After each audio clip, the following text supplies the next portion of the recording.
بسم اللہ الرحمن الرحیم۔ شروع اللہ کے نام سے جو بڑا مہربان نہایت رحم کرنے والا ہے۔ آج ہم ذکر کریں گے حضرت حر رضی اللہ تعالیٰ عنہ کی توبہ اور شہادت کا۔ ان میں سے حضرت حر رضی اللہ تعالیٰ عنہ بھی ہیں، اور یہ وہ خوش نصیب ہیں جنہوں نے معرکہ کربلا کے دوران اللہ کے فضل و کرم سے اپنا مقدر بدلنے کی سعادت حاصل کی۔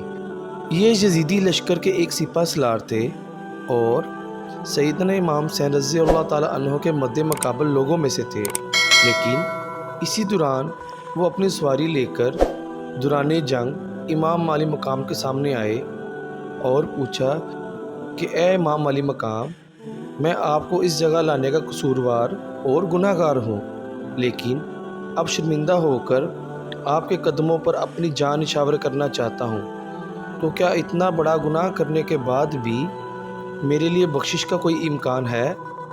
امام علی مقام نے فرمایا، توبہ کا دروازہ کھلا ہے، اب بھی اگر تو باطل پرستی اور ظلم و ستم کا ساتھ دینے سے باز آ جائے اور راہ حق اختیار کر لے تو آتش دوزخ سے نجات حاصل کر سکتا ہے اور دائمی عذاب سے آزاد ہو سکتا ہے۔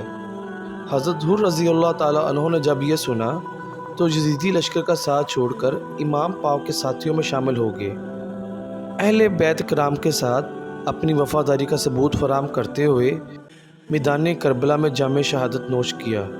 بے شک جو لوگ خدا تعالیٰ اور اس کے رسول کو اذیت دیتے ہیں، خدا تعالیٰ دنیا اور آخرت میں ان پر لعنت فرماتا ہے، اور ایسے لوگوں کے لیے اس نے ذلت امیز عذاب تیار کر رکھا ہے۔ اللہ پاک ہمیں صحیح راستہ اور حق کے راستے پر چلنے کی توفیق عطا کرے۔ یہ واقعہ اپنے اختتام کو پہنچا۔ اللہ حافظ۔